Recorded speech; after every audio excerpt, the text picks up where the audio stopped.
Ce pays, autrefois surnommé le miracle africain, a connu l'une des trajectoires les plus spectaculaires et les plus tragiques du continent. La Côte d'Ivoire, riche en cacao, en café et en pétrole, fut longtemps un exemple de stabilité et de prospérité économique. Mais derrière les tours modernes d'Abidjan, une histoire douloureuse se cache.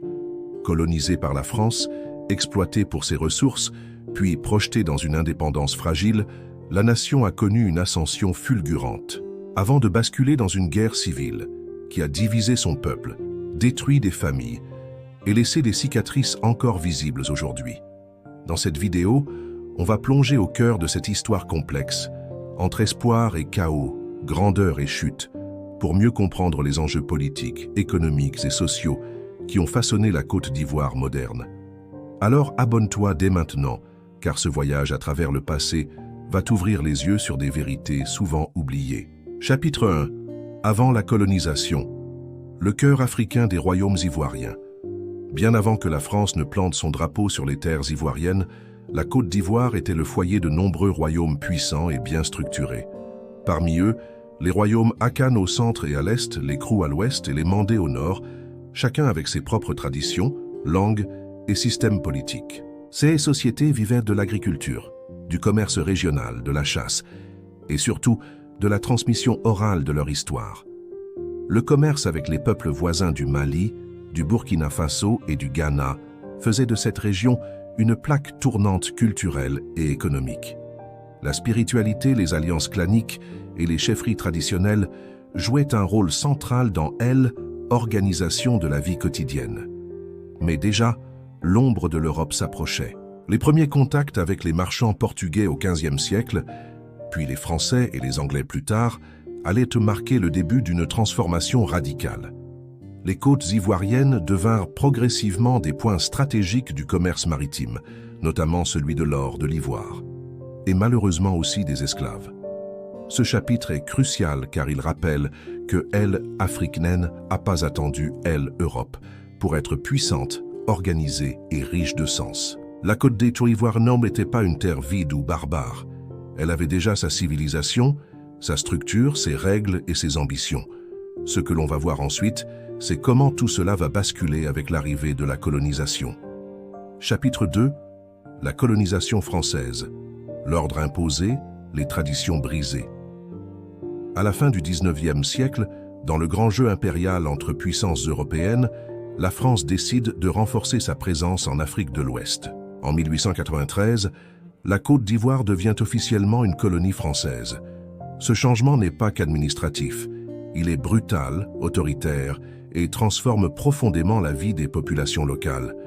Les colons arrivent avec un objectif clair: exploiter les ressources. Bois précieux, cacao, café, coton, tout doit servir à enrichir la métropole.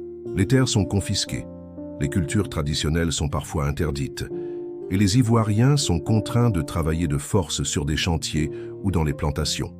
Le travail forcé devient une pratique courante, et les résistances locales sont sévèrement réprimées. Dans le même temps, la France impose sa langue, son éducation, sa religion et son administration. Les écoles coloniales enseignent aux jeunes Africains à admirer la civilisation française, tout en leur faisant oublier leurs propres racines. La religion chrétienne est utilisée comme outil de domination culturelle et les chefs traditionnels sont soit écartés, soit utilisés comme relais du pouvoir colonial. Malgré cela, la Côte d'Ivoire ne se résigne pas. De nombreuses révoltes éclatent dans les villages, menées par des figures locales courageuses. Ces actes de résistance, bien que souvent oubliés dans les livres d'histoire, sont les premiers signes d'un désir profond de liberté et de dignité. Ce chapitre montre comment, sous la domination coloniale, une société autrefois libre et structurée a été mise à genoux, mais jamais soumise totalement. Chapitre 3. L'indépendance. Espoir d'un nouveau départ. Le 7 août 1960, un cri de joie traverse tout le pays. La Côte d'Ivoire devient officiellement indépendante. Après des décennies de domination, de souffrance et d'injustice, la nation reprend enfin en main son destin. Ce moment historique est porté par une figure emblématique, Félix Houphouët-Boigny, un homme respecté, stratège habile et premier président du pays. Houphouët-Boigny a une vision claire: faire de la Côte des Ivoires un modèle de stabilité et de prospérité. Il choisit la voie du dialogue avec l'ancienne puissance coloniale plutôt que la rupture. Contrairement à d'autres pays africains, il garde des liens solides avec la France, misant sur la coopération économique, technique et politique pour faire avancer son pays. Sous sa gouvernance, l'économie ivoirienne connaît une croissance fulgurante. L'agriculture se développe rapidement, notamment grâce à l'exportation massive de cacao et de café. On parle même de miracle ivoirien. Des routes, des écoles, des hôpitaux sortent de terre à un rythme impressionnant.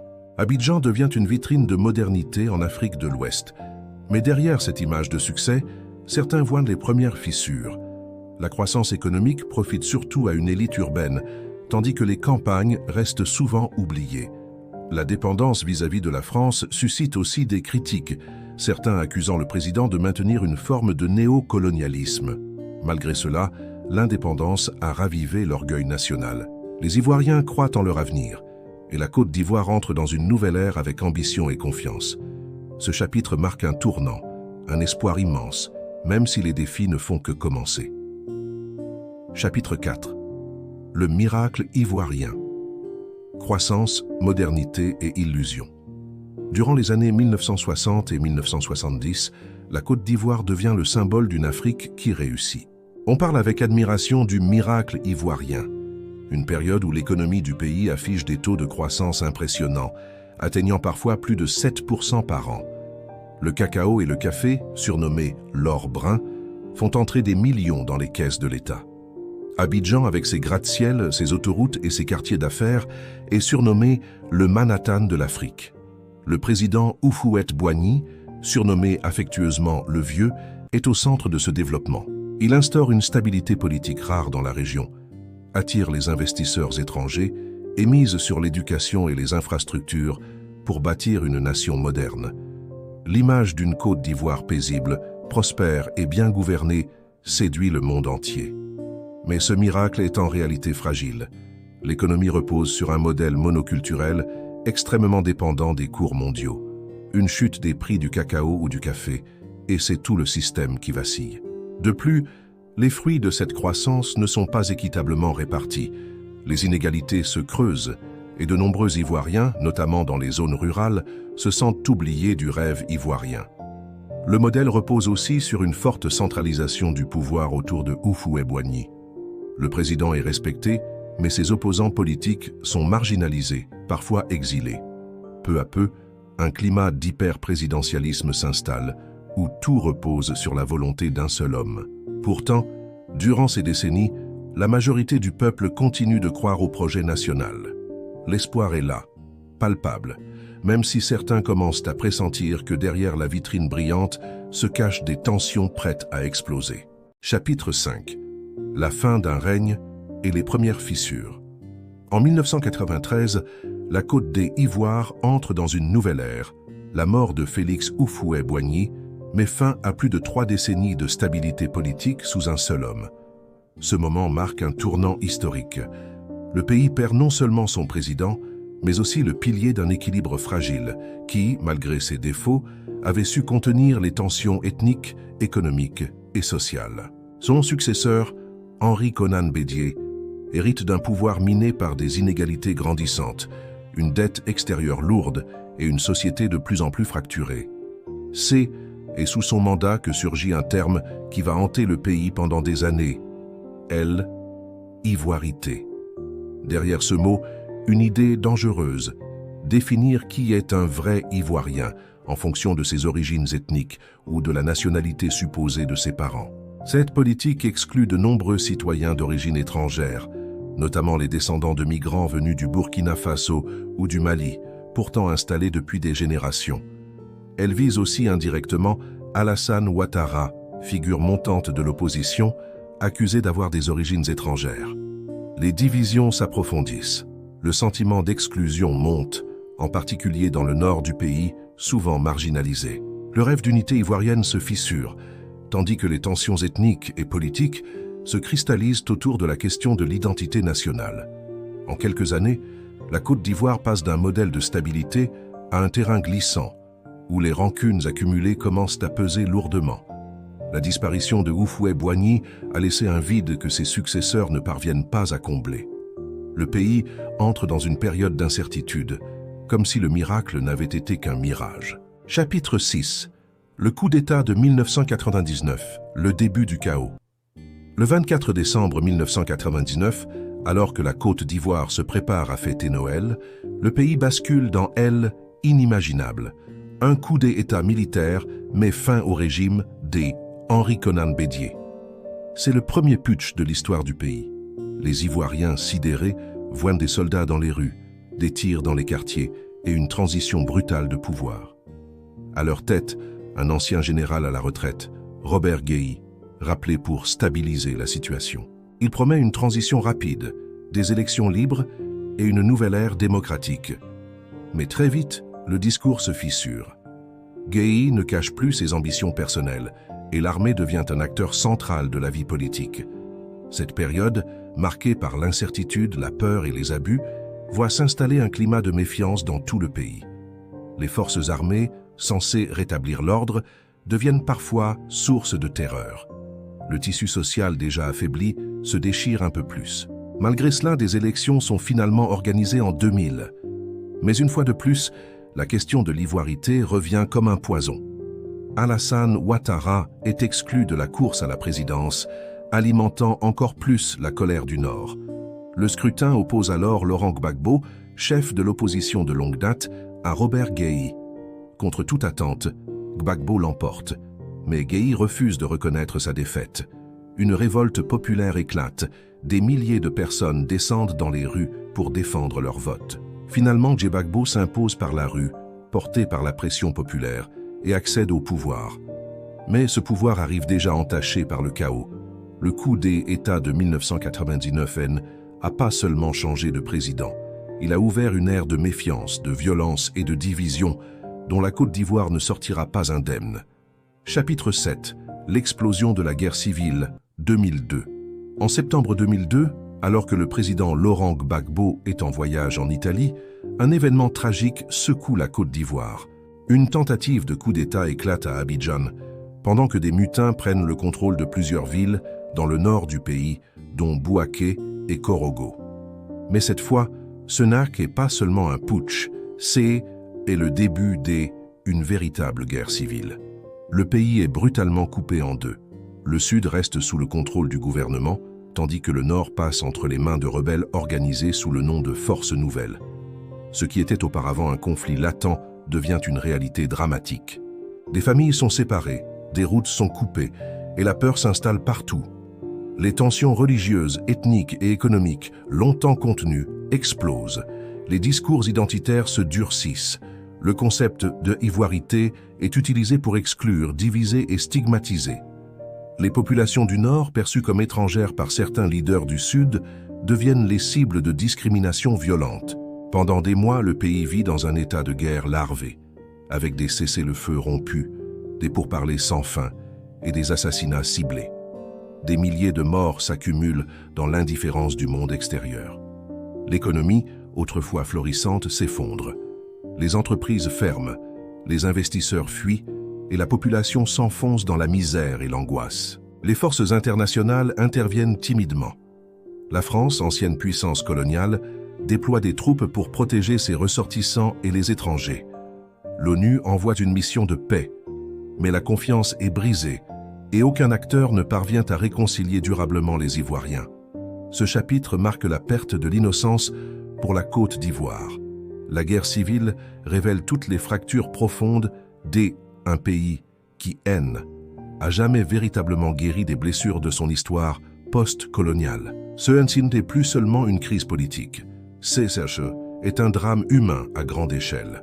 Chapitre 8. Tentative de paix et espoir brisé. 2003-2010. Après l'horreur de 2002, la Côte d'Ivoire tente de retrouver la paix. Des accords sont signés, des promesses faites, mais dans les faits, les armes continuent de parler plus fort que les mots. En 2003, les accords de Marcoussis, négociés en France, tentent d'unir les différentes forces politiques et militaires dans un gouvernement de transition. Mais les rancunes sont profondes, et la méfiance règne entre les anciens ennemis. La réalité sur le terrain est brutale. Le pays reste divisé. Des zones tampons sont instaurées entre le nord contrôlé par les forces nouvelles et le sud sous autorité gouvernementale. La mission de l'ONU, ONUCI, épaulée par les forces françaises de l'opération Licorne, essaie de maintenir une paix précaire. Mais les tensions persistent et la violence ne disparaît jamais totalement. Pendant ce temps, la population souffre en silence. L'économie reste paralysée, les écoles ferment, les hôpitaux manquent de tout et les jeunes perdent espoir. La fracture entre le nord et le sud se creuse davantage, non seulement sur le plan géographique, mais aussi psychologique et social. Deux Côtes d'Ivoire cohabitent sans se comprendre. En 2007, un nouveau souffle d'espoir apparaît avec l'accord de Ouagadougou, signé sous médiation burkinabé. Guillaume Soro, leader des forces nouvelles, devient Premier ministre. Le processus de désarmement est engagé et les discussions sur l'organisation d'élections reprennent. Mais chaque pas vers la réconciliation est freiné par les querelles de pouvoir, les manipulations et les intérêts personnels. Pendant ces années, la figure de Laurent Gbagbo divise profondément le pays. Accusé de vouloir s'accrocher au pouvoir, il repousse sans cesse les élections présidentielles, officiellement à cause du processus de paix inachevé. Mais pour beaucoup, c'est un refus déguisé de se confronter à un scrutin démocratique. Ainsi, la décennie 2000 s'écoule entre espoir trahi, illusions politiques et souffrances humaines. La Côte d'Ivoire devient un symbole du paradoxe africain, un pays riche, éduqué et influent, mais déchiré par ses propres démons. Le rêve d'unité s'éloigne et une nouvelle crise se profile déjà à l'horizon. Chapitre 9. La guerre civile, l'ombre qui divise la nation. Au début des années 2000, les tensions accumulées depuis des décennies explosent violemment. La Côte d'Ivoire plonge dans une guerre civile qui déchire le pays en deux. Le nord, majoritairement musulman et soutenant Alassane Ouattara, est contrôlé par des forces rebelles, tandis que le sud reste loyal à Laurent Gbagbo. Cette division territoriale et politique crée une fracture profonde, tant sociale que culturelle. Les combats sont durs, les populations civiles souffrent énormément. Des milliers de personnes sont déplacées, des familles séparées et les infrastructures détruites. Les violences intercommunautaires ravivent des haines anciennes. La guerre devient un cauchemar quotidien pour les Ivoiriens, mettant à mal le tissu social et économique. La communauté internationale intervient timidement par des missions de maintien de la paix. Mais la résolution du conflit semble lointaine. Les pourparlers s'enchaînent, mais la méfiance règne. Cette guerre civile révèle à quel point la question de l'identité nationale et des inégalités économiques peut devenir explosive si elle n'est pas abordée avec justice et inclusivité. Chapitre 10. Vers la réconciliation, reconstruction et défis futurs. Après une décennie de conflits, la Côte d'Ivoire entre enfin dans une phase de réconciliation et de reconstruction. L'élection présidentielle de 2010, qui a opposé à nouveau Ouattara et Gbagbo, a été le déclencheur d'une crise post-électorale violente, mais son dénouement a ouvert la voie à un nouveau départ. Sous la présidence d'Alassane Ouattara, des efforts importants sont faits pour restaurer la paix, reconstruire les infrastructures, relancer l'économie et réunifier un pays profondément divisé. Des programmes de réconciliation nationale sont lancés, même si la mémoire des violences reste vive. Les défis sont immenses: guérir les blessures, combattre la pauvreté persistante, réduire les inégalités régionales et ethniques, et bâtir une gouvernance démocratique solide. Le pays doit également affronter un environnement économique mondial instable et des défis sociaux liés à la jeunesse. Ce chapitre final montre que la Côte d'Ivoire, malgré son passé douloureux, possède la résilience nécessaire pour se relever. La route est encore longue, mais la volonté de tourner la page et d'écrire un futur plus juste et prospère anime toujours le cœur de ses citoyens. La Côte d'Ivoire est une nation aux 1000 visages, marquée par une histoire riche, un parcours difficile, mais surtout une capacité incroyable de résilience. De la colonisation à l'ère post-indépendance, des périodes de prospérité aux guerres civiles déchirantes, ce pays a traversé des épreuves qui auraient pu briser n'importe quelle nation. Pourtant, chaque fois, c'est la volonté de se relever, de se reconstruire, de se réinventer qui a prévalu. Comprendre cette histoire, c'est comprendre les défis présents, mais aussi entrevoir les opportunités futures. La paix, La réconciliation et le développement durable sont à portée de main, mais cela demande un engagement collectif, une prise de conscience de chacun et une détermination à bâtir ensemble un avenir meilleur. Si cette histoire vous a touché, si vous voulez en savoir plus sur d'autres pays africains et leur parcours, n'hésitez pas à vous abonner à la chaîne. Votre soutien, vos likes et vos commentaires sont essentiels pour faire grandir cette communauté qui veut comprendre, apprendre et agir. Partagez cette vidéo avec vos proches parce que connaître notre passé, c'est la clé pour construire un futur plus juste et plus prospère. Merci d'avoir regardé jusqu'au bout. Ensemble, faisons la différence. À très bientôt pour un nouveau voyage au cœur de l'Émo-Histoire et de l'Émo-Économie de l'Émo-Afrique.